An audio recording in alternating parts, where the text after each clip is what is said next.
Hello everybody, my name is Daniel. Welcome to Addicted Recovery. Destination addiction. Today we're going to discuss what is destination addiction, examples of how we suffer from it in our everyday lives, the impacts it can have on our lives, and also how we can change our thinking moving forward as to not suffer from it in the future. So destination addiction is a firm belief that happiness is somewhere in the future.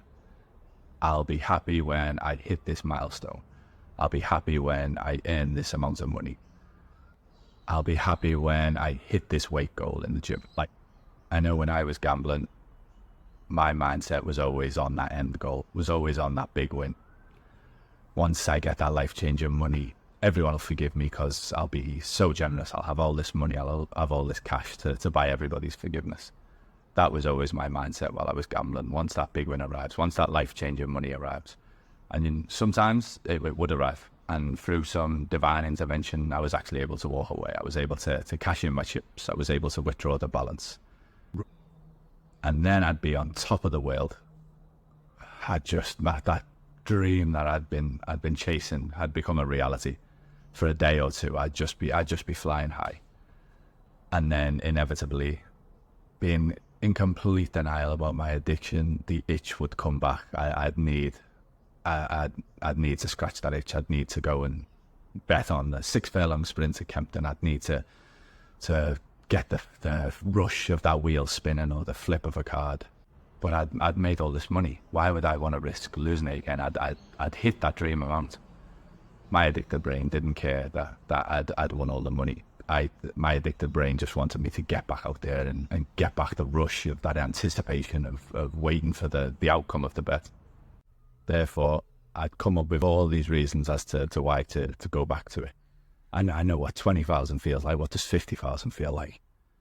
And being the addicted gambler that I was, it wouldn't take long for all that money to swiftly get handed straight back to where it came from and always end up with the same disastrous consequences and end up going into more of a negative balance than what I actually started with.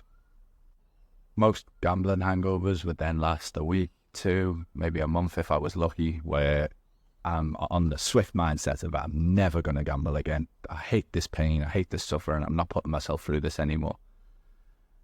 And then inevitably, once again, that itch would come back. And the way my brain used to work was, well, I won all of this money, but then I just made this mistake, and then I just made that mistake, and I ended up losing it. So this time, I'll do that little bit differently, and I'll do that bit a little bit differently, and wham bam, thank you, ma'am. It'll all come good. I'll finally get my dreams. I'll finally get where I want to get and get all that money and be able to buy everyone's forgiveness, and then I can stop. But this cycle would just rinse and repeat throughout my 20 years of addiction. And coming back around to the actual topic of the video, destination addiction is ingrained in us as children. If you think back to when you're in school, always getting asked the question, what do you want to be when you grow up? Or you're getting told, get good grades so you can get into a good college, or you can get into a good university, or get good grades so you can get a good job. It's always about the future instead of actually enjoying the moment that we're in. And as a result of this, our minds begin to shift, sort of always in service of a future goal. And because of this, we place our happiness not just outside of us, but further down the line in the future, which leaves so much less room for fulfillment and true satisfaction in the present moment. And it just leaves us in a never-ending, an endless cycle of constantly pursuing happiness, but never allowing ourselves to actually attain it. Now, I'm not saying we should only be thinking about this present moment. Obviously, there's room for planning in the future. I'm actually a big advocate for be kind to your future self, but that's another episode for another time. But yeah, there is like having hope for the future does give us a better overall mood, but also allowing ourselves to be able to reflect on the positives in the present is massively important. It's like you've got 2 spinning plates. It's like you're spinning both plates, the present and the future. And if you give one of them too much attention, then the other one is inevitably going to fall down. So you need to make sure that it's a balancing act. It's a fine balancing act between the two of them. And everyone needs to find their own way of hitting that perfect balance. How can we avoid the pitfalls of destination addiction? Well, we need to remind ourselves that the happiness waiting for us at the finish line is not long lasting. It's not truly fulfilling. It's not a long lasting feeling. It's fleeting happiness, if you like.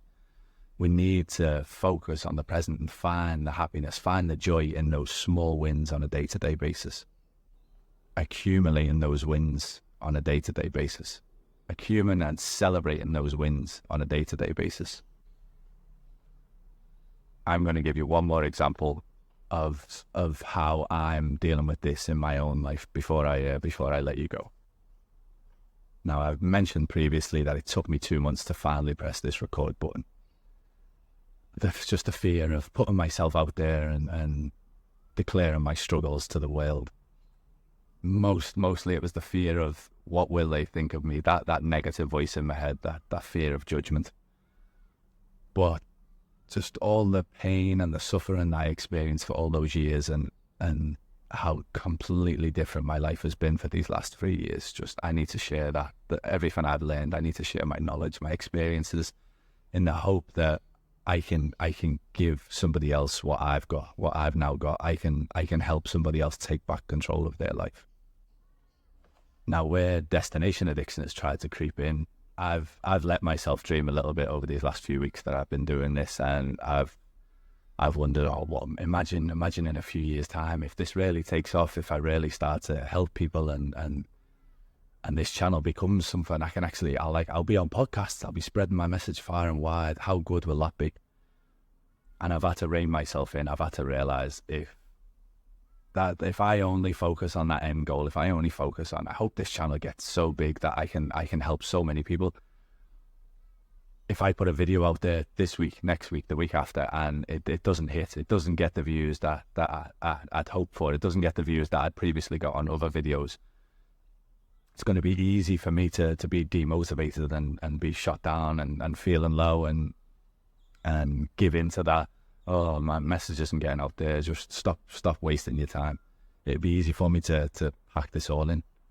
So what I need to do, what I need to make sure I'm doing each and every week is focusing on those small little wins, taking what I can from each video, from each week, from each comment that a subscriber leaves on my video. The small wins that I need to celebrate each and every week, well, first of all, the courage that it took me to actually get started and get this channel going. That was a massive boost for me. Seeing people comment down below saying that my content is helping them, that they're enjoying my content. The skills that I'm going to pick up along the way that are hopefully going to make these videos a little bit better, 1% better each time, just a little bit of improvement on video as a video, just so it's not as painful to watch as it is right now. But most importantly, there is another kind of destination addiction thing that I need to watch out for, where I just keep dreaming that I'm going to get that comment, that somebody leaving that comment, that life-changing comment, that my advice, my knowledge, my experiences has helped them in some way beat this addiction and take back control of their life. That's one of the end goals that I'd love to get. But again, I need to watch out for the pitfall of only focusing on that, because if it doesn't come for weeks and weeks and weeks, it may leave me demotivated.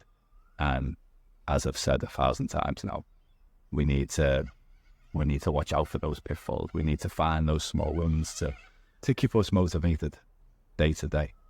Yeah, that's a reason why I'm going to be pushing you guys for comments each and every week. So if you've enjoyed this video, if you've took something from it, did you even know what destination addiction was before today? Please leave me a comment below. Let me know. Give me some feedback. Thank you so much for joining me today. I've been Daniel. This was Addictive Recovery.